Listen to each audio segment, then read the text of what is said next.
13 रजब को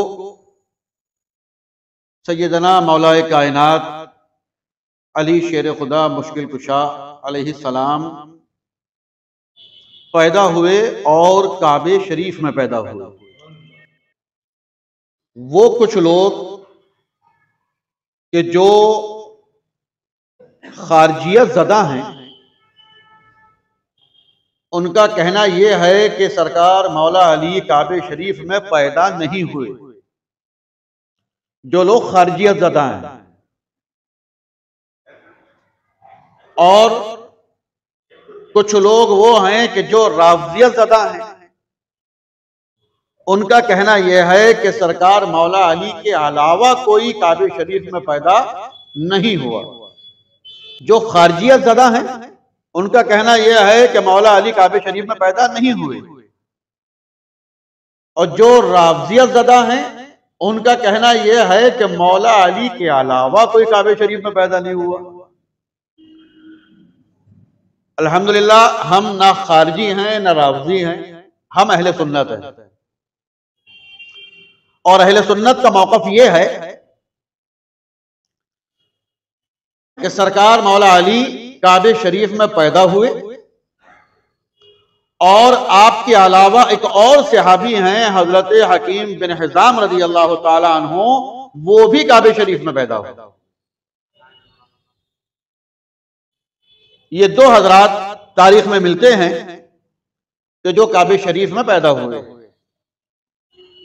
तो सरकार मौला अली काबे शरीफ में पैदा हुए। रसूल पाक अलैहिस्सलातु वस्सलाम के चचाजाद भाई, और आपको यह सआदत मिली कि पैदा होने के बाद आपने अपनी आंखों को नहीं खोला, आंखें बंद रहीं। जब प्यारे आका अलैहिस्सलातु वस्सलाम का चेहरा पाक सामने आया तो आपने आंखें खोल दी।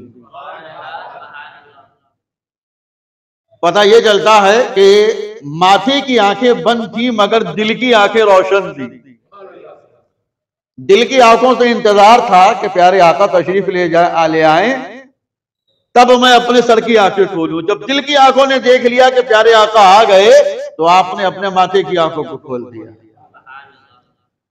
तो सरकार मौलाए कायनात अली शेर खुदा मुश्किल कुशा अलैहिस्सलाम काबे शरीफ में पैदा हुए। और फिर अहले सुन्नत का एक मौक़िफ़ आ जाता है। कुछ लोगों का कहना है कि सबसे पहले हुज़ूर सिद्दीक़ अकबर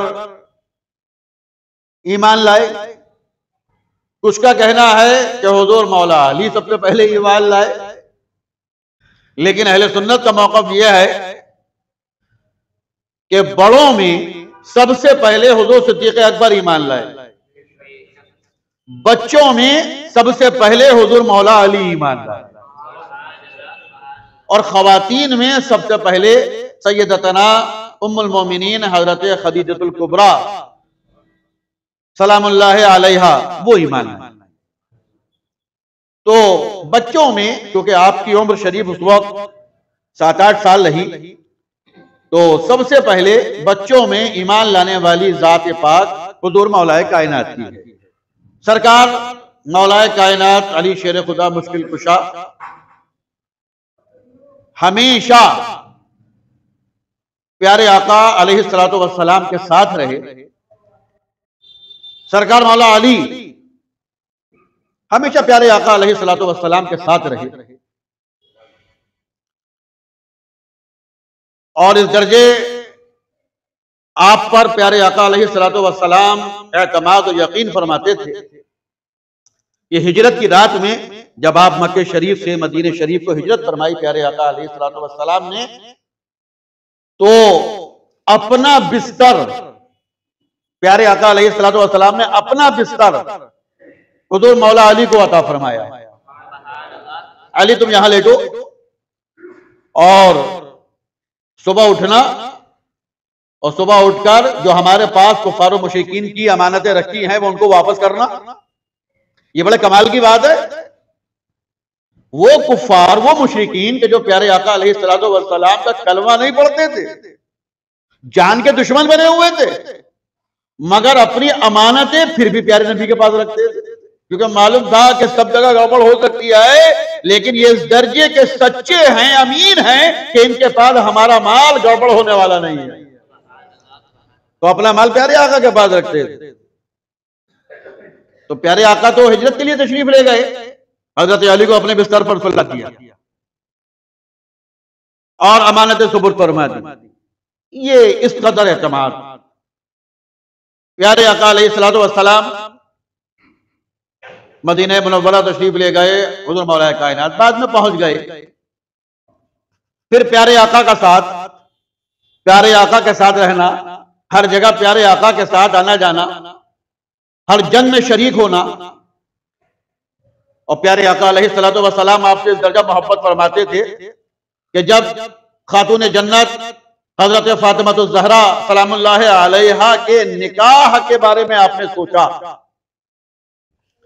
तो हुज़ूर सिद्दीक़ अकबर उन्होंने रिश्ता दिया, या रसूल अल्लाह मैं हजरत फातिमा से निकाह करना चाहता हूं। प्यारे आका अलैहिस्सलातु वस्सलाम ने कोई जवाब नहीं दिया। फिर हजरत फारूक आजम रज़ियल्लाहु तआला अन्हु उन्होंने निकाह का पयाम दिया, या रसूल अल्लाह मैं हजरत फातिमा से निकाह करना चाहता हूं। प्यारे आका ने कोई जवाब नहीं दिया। सरकार मौला अली वो भी चाहते थे कि मेरा निकाह हजरत खातून जन्नत से हो जाए, मगर हिम्मत नहीं कर पा रहे थे कि मैं कैसे कहूं प्यारे आका से। प्यारे आका भाई भी हैं खानदानी लिहाज से, और साथ ही साथ उन्होंने मुझे पाला है, उन्हीं के साथ रहा हूं, कैसे कहूं। तो हज़रत सहाबा किराम ने हौसला दिया कि नहीं नहीं, आप कहो, क्या बात है, आप अपनी बात प्यारे आका के सामने रखिए, पेश कीजिए।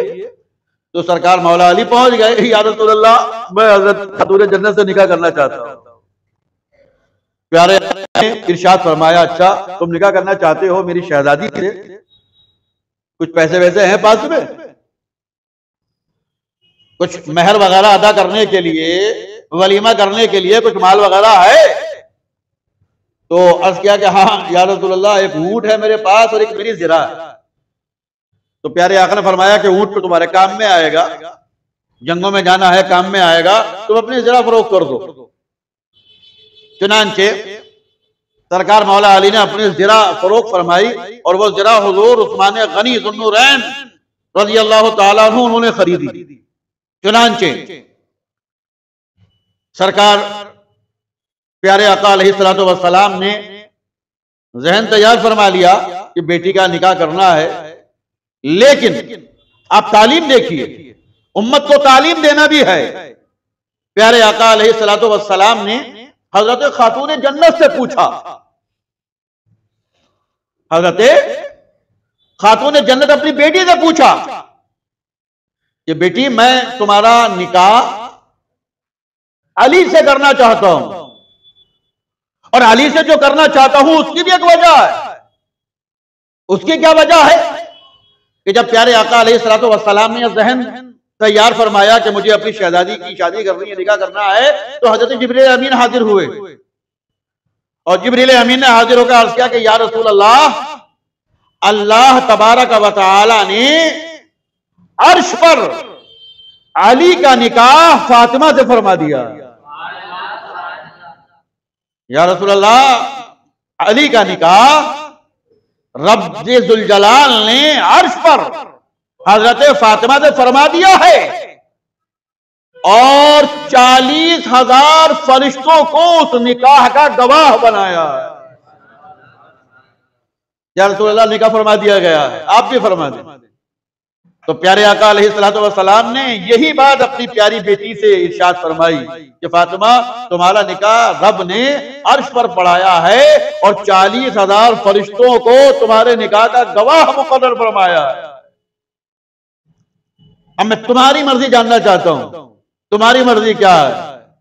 हज़रत खातून जन्नत ने अर्ज़ किया कि बाबा जान, आपका हुक्म सर आंखों पर, और जब रब्बे दुल जलाल ने ही निकाह फरमा दिया है तो अब तो कुछ ना कहने की बात ही नहीं आ सकती है। अब तो ना कहने का सवाल ही नहीं है, बाबा जान जैसे आपका हुक्म है। चुनांचे प्यारे आका अलैहिस्सलातु वस्सलाम ने हजरत खातून जन्नत का निकाह हजरत मौला अली से फरमा दिया और साथ में जहेज भी दिया, साथ में जहेज भी दिया। आज तो असल में कुछ पढ़े लिखे बेवकूफ मैदान में आ गए हैं। जहेज नहीं देना चाहिए, जहेज देना लानत है, जहेज देना गुनाह है, ये है वो है, जिसके मुंह में जो आ रहा बके जा रहा है। जहेज देना सुन्नत है। प्यारे आका अलैहिस्सलातु वस्सलाम ने अपनी बेटी को जहेज अता फरमाया। लेकिन एक बात बताओ, आप अपना माल खाएं, आपको पेट भरना है अपना, आप घर में रोटी बनी है आपकी, आप वो खाएं, जायज है कि नहीं? जायज है। लेकिन आप कबाब वाले की दुकान पर पहुंच जाएं और उसके 2 सीखे उठाएं और खाना शुरू कर दें। घर पे खाया वो भी खाना था, मगर वो हलाल है, क्यों? वो आपका अपना है। और आपने किसी का छीन कर खाया, वो भी खाना है, वो भी पेट में जाएगा, मगर हराम है, क्यों? इसलिए कि वो आपका नहीं है, आप बिला इजाजत खा रहे हैं। इसी तरह आप जहेज दें अपनी बेटी को, आप जहेज दें अपनी बहन को, लेकिन उतना कि जितनी आपकी औकात है, जितनी आपकी बिसात है, जितनी आपकी हैसियत है, ये तो है जायज। लेकिन इसका माल झूठ बोल कर ले लिया, उससे जबरदस्ती उधार ले लिया, इसका माल मार लिया, क्यों? मुझे शादी करनी है हाई फाई, मुझे तो उधार बहुत जबरदस्त वाला शादी में खाना भी करना है और बहुत लंबा चौड़ा जहेज भी देना है, इसका माल मार, उसका माल मार, उससे छीन, इससे गजब कर, और फिर आप जहेज दे रहे हैं, ये हराम है। इसी तरह कोई लड़के वाला लड़के वालों से जहेज तलब करे, यह हराम है। लेकिन अगर कोई बेटी वाला अपनी मर्जी से, अपनी हैसियत के मुताबिक जहेज दे रहा है, तो ये कोई गुनाह नहीं है, ये कोई पाप नहीं है, ये कोई लानत नहीं है, बल्कि ये प्यारे आका अलैहिस्सलातु वस्सलाम की सुन्नत है। प्यारे आका अलैहिस्सलातु वस्सलाम ने अपनी बेटी को जहेज अता फरमाया, जहेज दे दिया, शादी हो गई। अब चूंकि सरकार मौला अली प्यारे नबी के साथ ही रहते थे, तो प्यारे आका ने फरमाया, अली अब तुम्हारी शादी हो गई है, जाओ किराए का मकान लो। तो सरकार मौला अली ने किराए का मकान लिया और किराए का मकान लेकर निकाह के तकरीबन 7 या 8 महीने के बाद रुखसती हुई। इस दौरान किराए का मकान लिया गया और फिर सरकार मौलाए कायनात अपनी ज़ौजा, अपनी बीवी हजरत खातून जन्नत को लेकर अपने घर गए। विदाई हो गई, रुखसती हो गई, वलीमा हुआ। हजरत अस्मा रज़ी अल्लाह ताला अन्हा फरमाती हैं कि सरकार मौला अली का जो वलीमा हुआ, वो उस जमाने का, उस दौर का सबसे उम्दा वलीमा हुआ। वलीमे तो होते ही थे, लेकिन होता क्या था कि रोटी बन गई, सालन बन गया, ये होता था वलीमा। वलीमा हुआ तो आमतौर पर शोरबा रोटी बनता था, ये वलीमा होता था। लेकिन सरकार मौला अली का वलीमा हुआ तो उसमें शोरबा भी पकाया गया, रोटी भी पकाई गई, चावल भी पकाए गए, पनीर भी पकाया गया और मीठे में खजूर भी रखी गई। कई तरह के आइटम वलीमे में रखे गए। क्या पता चला कि आज इसकी भी होती है मुखालफत। अरे मियां, लंबे चौड़े वलीमे हो रहे हैं, इतने तरीके खाने बन रहे हैं, जिस पे है वो बनाए, क्या परेशानी की बात है? जिस पे नहीं है वो ना बनाए। जिसको अल्लाह ताला ने अता फरमाया है, आप उसको कैसे रोक सकते हैं? अल्लाह ताला ने उसे तौफीक दिया, बना रहा है, बनाने दो। ताला खाना बनाएगा, अच्छी बात है। हाँ, वो अलग बात है कि बेहुरमती नहीं करनी चाहिए, खाने को बर्बाद नहीं करना चाहिए। जो खाना बनाया जाए वो मुंह तक पहुंचना भी चाहिए। लेकिन अगर कोई ज्यादा आइटम कर रहा है, मना नहीं कर सकते। सरकार मौला अली के वलीमे में कई तरह के आइटम बने थे, सबके एक ही आइटम बनने का रिवाज था उस वक्त। हज़रत अस्मा फरमाती हैं कि उस दौर का सबसे बढ़िया और सबसे उम्दा वलीमा हजरत मौलाए कायनात और हजरत खातून जन्नत का हुआ। तो सरकार मौलाए कायनात अली शेर खुदा मुश्किल कुशा रज़ी अल्लाह ताला अन्हु, जो प्यारे नबी के अजीज, प्यारे नबी के करीबी, प्यारे नबी के भाई, प्यारे नबी के दामाद और मुसलमानों के खलीफा चाहरू हैं। हसनैन करीमैन के वालिद गिरामी हैं, रब ताला ने बड़ी इज्जतों से नवाजा है। 13 रजब आ रही है, आप हज़रात अहले सुन्नत के तरीके से उनका यौम विलादत मनाएं, इसलिए कि खटमल भी मैदान में है, खटमल भी काटेंगे जगह जगह, मगर आप दवाई डालकर रखें अपनी चारपाइयों में, खटमलों से बचकर रहें। आप सरकार मौला अली हमारे हैं, कोई कहता फिर हमारे हैं, कहने क्या होता, सरकार मौला अली हमारे हैं, हम यौम विलादत मनाएं अहले सुन्नत के तरीके से। आप उस दिन नजर कीजिए, फातिहा कीजिए, इसाले सवाब कीजिए, उनके नाम का चर्चा कीजिए, आप उनकी हयात मुबारका बयान कीजिए, उनके नाम की महफिलें मुनाकिद कीजिए, ये उनका यौम विलादत मनाना है। लिहाजा 13 रजब को आप सरकार मौलाए कायनात का यौम विलादत मनाएं, मगर सिर्फ अहले सुन्नत की महफिलों में शरीक हों, सिर्फ अहले सुन्नत के तरीकों में शामिल हों, किसी बद मजहब की महफिल में जाने की हर की जरूरत नहीं। तब हम तो अली के नाम पे जा रहे हैं, जाओगे अली के नाम पे बन जाओगे खटमल, अभी वो तुम्हारे काट रहा है, फिर तुम दूसरों के काटोगे। लिहाजा अपने आप को खटमलों से बचाकर रखें और अहले सुन्नत की महफिलों में शरीक होकर अहले सुन्नत के तरीके से आप सरकार मौलाए कायनात का यौम विलादत मनाएं। इंशाअल्लाह अगले हफ्ते कूनों का भी बयान होगा और तबारक की जो फातिहा होती है उसका भी बयान होगा। अल्लाह तबारक व तआला हम सबको सच्चा पक्का सुन्नी बनी रहने की तौफीक अता फरमाए।